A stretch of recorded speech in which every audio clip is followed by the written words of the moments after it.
বকর আমার নবীজির খেলার সাথে ছিলেন, তিনার সাথে চলাফেরা করতেন।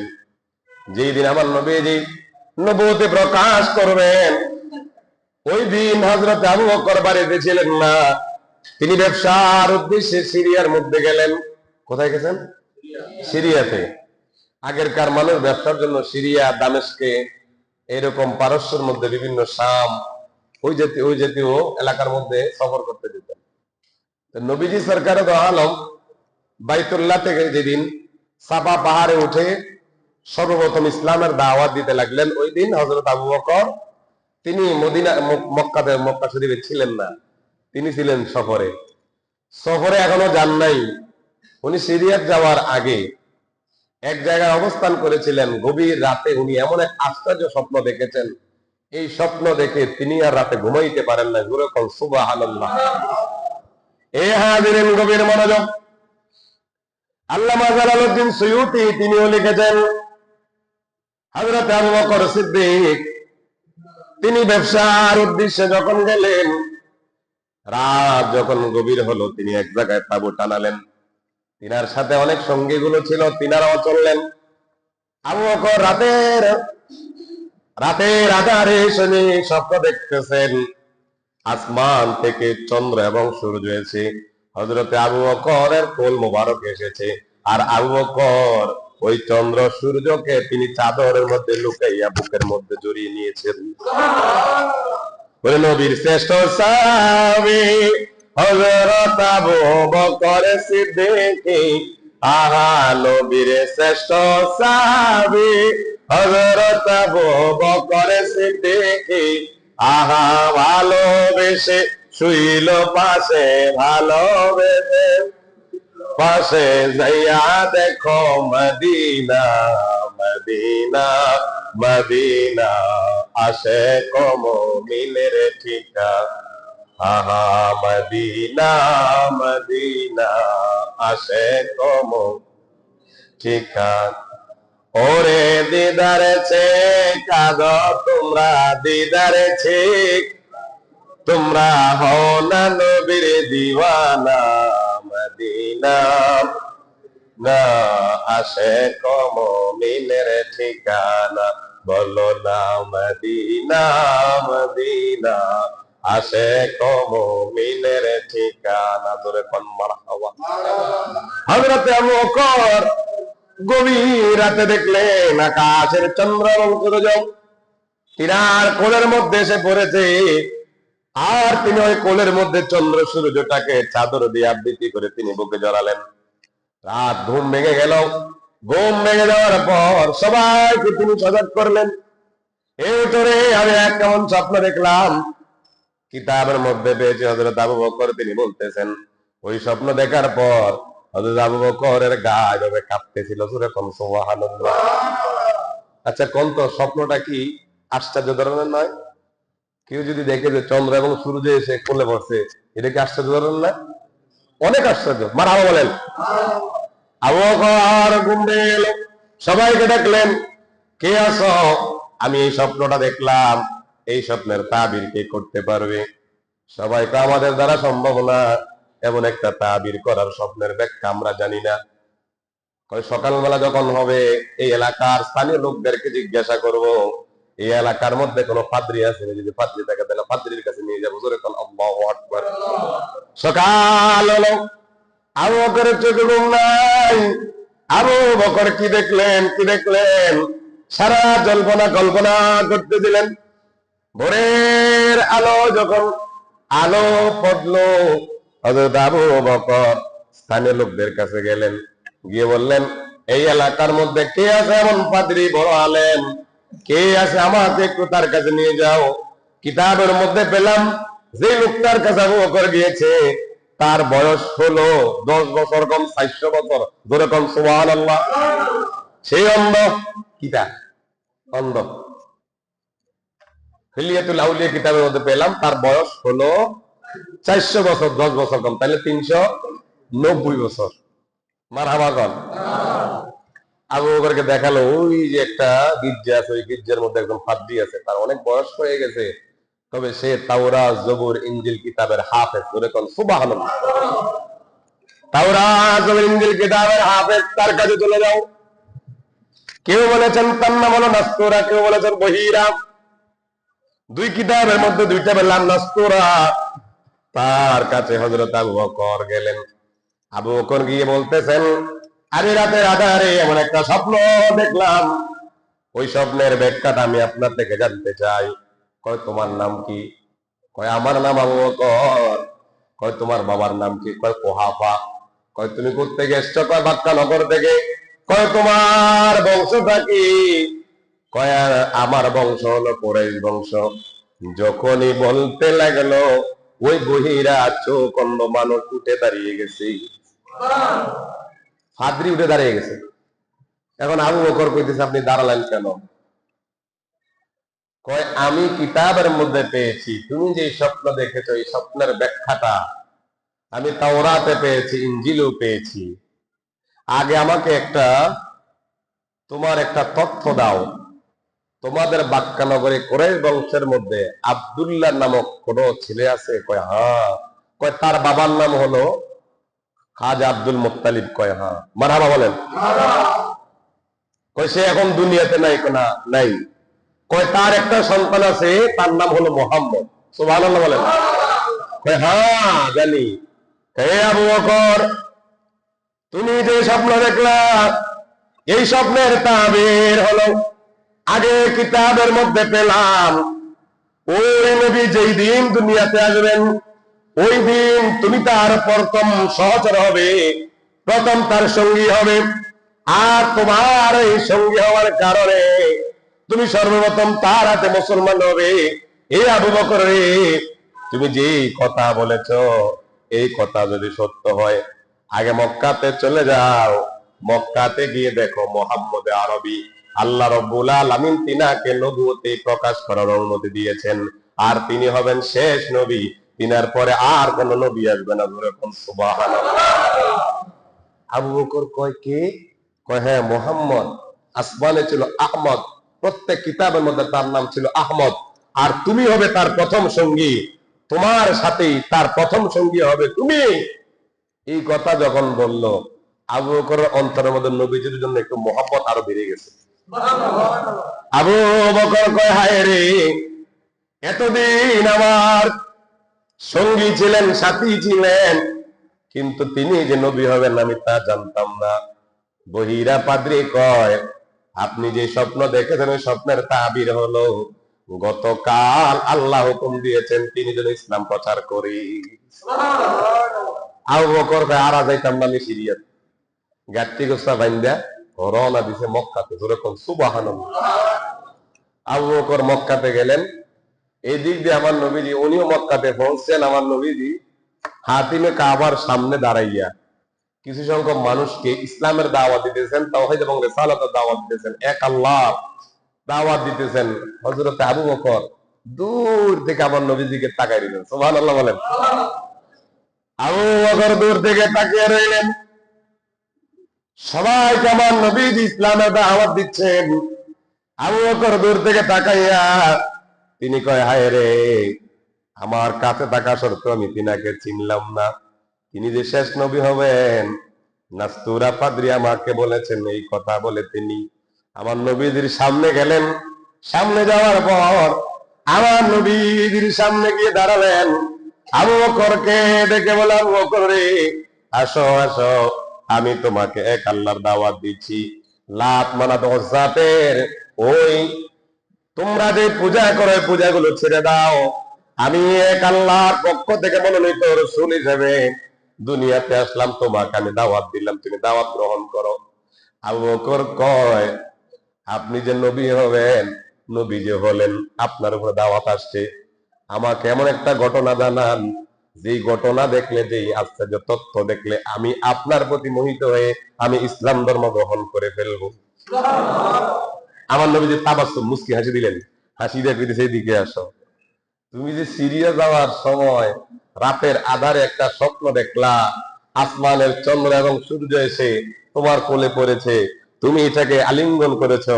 তারপরের দিন তুমি নাস্তুরা নামক ওই বহিরা পাদ্রীর কাছে গিয়ে তোমার এই তথ্য জানতে চেয়েছো, তোমাকে সেই বলে দিয়েছে আমাকে আল্লাহ নবী করে দুনিয়াতে পাঠাইছে, এর চেয়ে বড় প্রমাণ আর কি লাগে? সুবহানাল্লাহ, আল্লাহু আকবার বলেন। হযরত আবু বকর কয়, ইয়া রাসূলুল্লাহ, ইয়া হাবিবাল্লাহ, আমি ছিলাম প্রায় 700 মাইল দূরে। মারহাবা। আপনি যেহেতু আমার স্বপ্নের ব্যাখ্যা বলে দিয়েছেন, নিশ্চয় আপনি আল্লাহর নবী, এতেও কোনো সন্দেহ নাই আপনি যে আল্লাহর পক্ষ থেকে প্রেরিত রাসূল।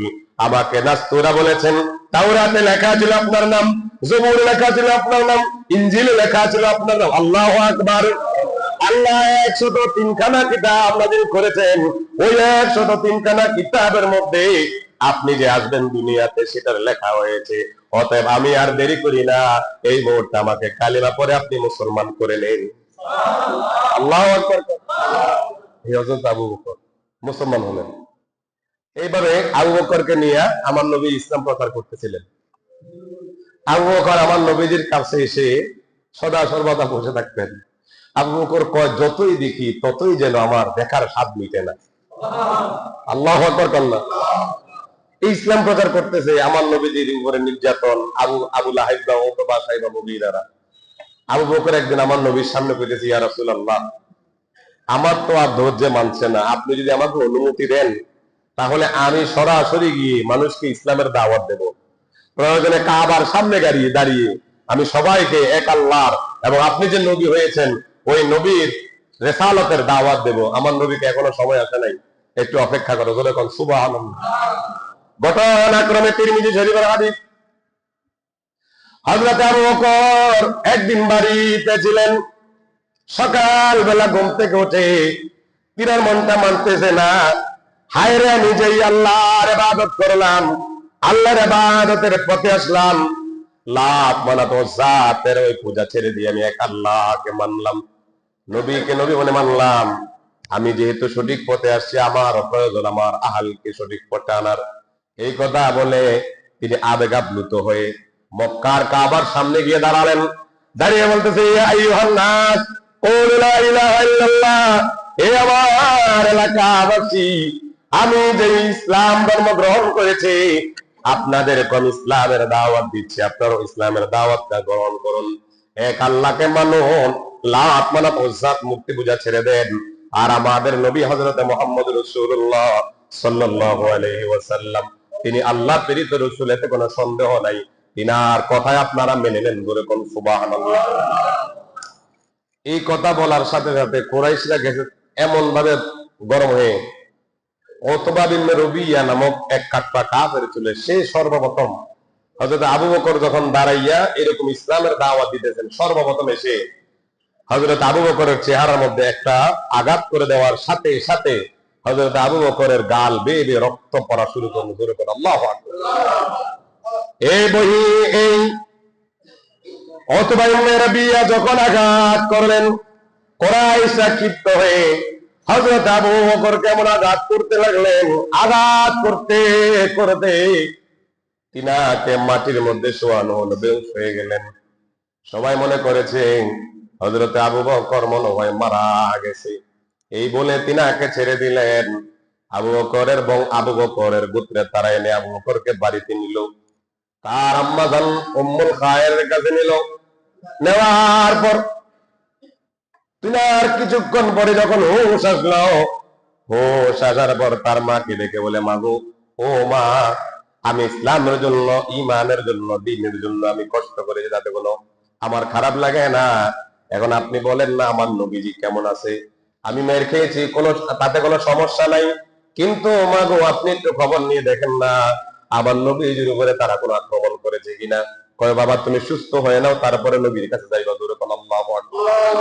আবু বকর কয়, না না, যতক্ষণ পর্যন্ত আমি সরকার দো আলমকে না দেখবো ততক্ষণ পর্যন্ত আমার মন মানে না।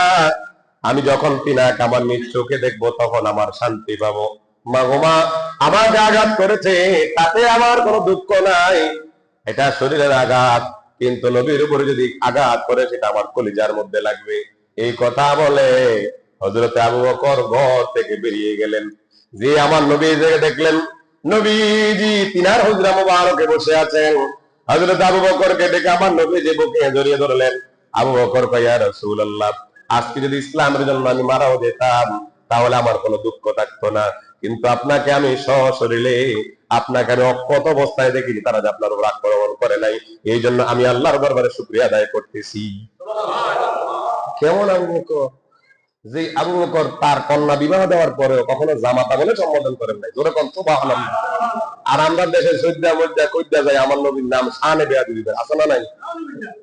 অথচ আমার নবীর শানে আল্লাহ রাব্বুল আলামিন এমন শব্দ চয়ন করতে আল্লাহ নিষেধ করেছেন, রাইনা, তোমরা সাধারণ মানুষকে যেভাবে রাখাল নেতা এইভাবে তোমরা দেখো না। কথা বলেন ঠিক কি না? অনেক জায়গায় লেখা আছে নজরুল আমার নেতা। নেতা শব্দ, হ্যাঁ ইমাম মানে নেতা, ঠিক আছে, কিন্তু নেতাটা তো কিনা কয় এটা সাধারণ একটা ভাষায় চলে যায়। কথা বল ঠিক কিনা? আপনারা বিবেকবান মানুষ। যাই হোক, ওইদিকে যাচ্ছি না। এখন আবু বকর সিদ্দিক রাদিয়াল্লাহু তাআলা আনহু তিনার কন্যা বিবাহ দেওয়ার পরেও জামাতা বলে সম্বোধন করেন না। আমাদের দেশের মধ্যে জামাই যত বড় হোক, যত আলেম হোক, যত মুফতি হোক, যত মুহাদ্দিস হোক, শ্বশুরের কাছে জামাই নাম ধরে ডাকে না? কথা কয় না? নাম ধরে ডাকে না? অথবা মেয়ের নাম ধরে ডাকে অমুকের জামাই। কিন্তু আমার নবীর শানে দেখেন, হযরত আবু বকর, হযরত ওমর কন্যা সন্তান বিবাহ দেওয়ার পরেও তিনারা বলতেন ফিদাকা আবি ওয়া উম্মি ইয়া রাসূলুল্লাহ ইয়া হাবিবাল্লাহ, সুবহানাল্লাহ, ইয়া রাসূলুল্লাহ আপনার কদম শরীফে আমার মা বাবা কুরবান হয়ে যাক। তিনারা ইয়া রাসূলুল্লাহ ইয়া হাবিবাল্লাহ সাল্লাল্লাহু বলতেন না। আর আমার দেশের মধ্যে নবীকে নাম ধরে ডাকা হয়। কথা বল ঠিক কিনা? মুহাম্মদ বলে, সাল্লাল্লাহু আলাইহি ওয়াসাল্লাম অনেক জায়গা বলে না, আছে না নাই? যাক আল্লাহ হেফাজত করুন, আমিন কোন। হিজরতের সময় 10 বছর কষ্ট সহ্য করেছেন আমার নবী। আমার আল্লাহ রাব্বুল আলামিন জিবরাইলের মাধ্যমে বললেন, ইয়া রাসূলুল্লাহ, নবী গো, আপনাকে হয়তো আপনার জন্মভূমি ছেড়ে, আপনার বাবার বাড়ি ছেড়ে আপনাকে হিজরত করতে হবে। কোথায়? কয় মক্কা মদিনা শরীফে। এই মদিনা শরীফের নাম ছিল ইয়াসরিব। যখন আল্লাহু আকবার, নাম ছিল কি? ইয়াসরিব। এই জন্য একটা গজল আছে, ইয়াসরিবে নামে তুমি ছিলে অলক্ষণের দেশ, বড়ই মারাত্মক যে ছিল তোমার পরিবেশ। ইয়াসরিবে নামে তুমি ছিলে অলক্ষণের দেশ, বড়ই মারাত্মক যে ছিল তোমার পরিবেশ। ওরে নবীর ছোঁয়ায় হলে তুমি শাহে মদিনা, নবীর ছোঁয়ায় হলে তুমি শাহে মদিনা। সব বলিব কিন্তু তোমায় ভুলতে বলো না, সব বলিব কিন্তু তোমায় ভুলতে পারি। ভুলিনি, ভুলবো না, ভুলতে পারি না, বলো না ভুলিনি, ভুলবো না, ভুলতে পারি না। সব বলিব কিন্তু তোমায়, জান্নাতের বাগান তোমায় নবী বলেছেন, খাকে শিফার অধিকার তোমায় করেছেন। জান্নাতের বাগান তোমায় নবী বলেছেন, খাকে শিফার অধিকারী তোমায় করেছেন। তোমার বুকে প্রবাহিত নূরের ঝরনা, বলো না তোমার বুকে প্রবাহিত নূরের ঝরনা। সব বলিব কিন্তু তোমায়, সব বলিব কিন্তু তোমায় ভুলতে পারি। ভুলিনি, ভুলবো না, ভুলতে পারি না, বলো না ভুলিনি, ভুলবো না, ভুলতে পারি না। সব বলিব কিন্তু তোমায়, সোনার মদিনা আমার শাহে মদিনা। সব বলিব কিন্তু তোমায় বলি। সকলে কোন মারহাবা। আবু বকর কে ডেকে বললেন, আমার নবী আবু বকর, আল্লাহর হুকুমে মক্কা ছেড়ে ইয়াসরিবে যেতে হবে। আমার আল্লাহ হুকুম দিলে আমরা যেতে হবে। তুমি হবে আমার সাথী, আমার খবরের সঙ্গী। মারহাবা। আবু বকরকে কথা বলা প্রত্যেকে আবু বকর বলে, জানি না কোন দিন এসে আমার নবীজি ডাক দেয়। এই জন্য আবু বকর রাতের আধারে তিনি দেয়ালের মধ্যে তিনার পিঠটা লাগাইয়া সারা রাত দাঁড়িয়ে থাকতেন। সুবহানাল্লাহ। কেমন প্রেম দেখছেন তিনাদের প্রেম, আল্লাহু আকবার। নবীজির সাথে তিনারাও প্রেম করেছেন, আর নবীজিও তিনাদেরকে মহব্বতে তিনাদেরকে বুকে জড়িয়ে নিয়েছেন। বদরের প্রান্তরে, মুসলিম শরীফের হাদিস, বদরের প্রান্তর, যেই দিন বদর শুরু হবে তার আগের দিন আমার নবীজি সকলকে দাঁড় করাইয়া কাতা সোজা করাচ্ছেন। এই কাতা সোজার মধ্যে সাওয়াদ নামক একজন সাহাবী, তিনি কাতারবদ্ধ হয়ে দাঁড়াইছেন, কিন্তু তার পেটটা একটু বেশি সামনে এসে গেছে। সুবহানাল্লাহ।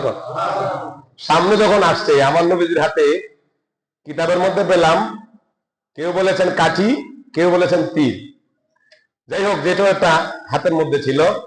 আমার নবীজি কয়, এ সাওয়াদ, তোমার পিছে নামো। এটা করে ওনার পেটের মধ্যে একটা আঘাত করছে। আঘাত করার পর সাহাবী কয়, ইয়া রাসূলুল্লাহ, আমি এটার প্রতিশোধ নেব। সুবহানাল্লাহ বলেন না? কয়, আমার এই আঘাতের প্রতিশোধ নেব। তখন আমার নবীজি সরকার দো আলম নূরে মুজাসসাম নবী কয়, তুমি কিয়ামতে নেওয়ার দরকার নাই, আজকেই নিয়ে নাও। এই বলে আমার নবীজি ওনার শরীর মোবারক থেকে জুব্বা খুলে দিয়েছেন। হযরত সাওয়াদ এসে আমার নবীজির পেট পকেটে একটা চুমু দিয়ে দিয়েছে। আল্লাহু আকবার। কয়, কি ব্যাপার, তুমি না বলে আমার থেকে প্রতিশোধ নাও? কয়, ইয়া রাসূলুল্লাহ, নবী গো, মায়ের নবীজি, এর চেয়ে বড় প্রতিশোধ কি হতে পারে? আপনার জিসিম মুবারকের মধ্যে চুমু দিয়েছি, এটা আর হয়তো কারো ভাগ্য হবে না। আমি রাহমাতুল লিল আলামিনের জিসিম মুবারকে চুমু দিয়েছি, এটাই আমার বড় প্রতিশোধ। এরকম সুবহানাল্লাহ, আল্লাহু আকবার। আরেকজন গ্রাম্য সাহাবী, ওনাকে আমার নবীজি একটু রসিকতা করতো। অনেক সময় রসিকতা হয় না, কেউ লম্বা খাটো বেটে বলে একটু বেশি রসিকতা হয় না। তো উনি হচ্ছেন গ্রামের, আর মক্কা শহরটা ছিল শহরে। তো উনি সহজ সরল মানুষ, আসতেন। এটাও তিরমিজি শরীফের হাদিস, যেটা মুসনাদ আহমদের মধ্যে পেয়েছি। আমার নবীজি সরকার দো আলম নূর মুজাসসাম লোক দেখলে কয়, আমরা হলাম শহরি, হে হলো গ্রামের। তো উনি হাসতো। তো ওই লোকটা গ্রাম থেকে বিভিন্ন ফল ফ্রুট সবজি এনে বাজারে বিক্রি করতো। একদিন আমার নবীজি সরকার দো আলম নূর মুজাসসাম নবীজি তার পিছন দিয়ে ধরে আঞ্জা করে ধরছে। সুবহানাল্লাহ।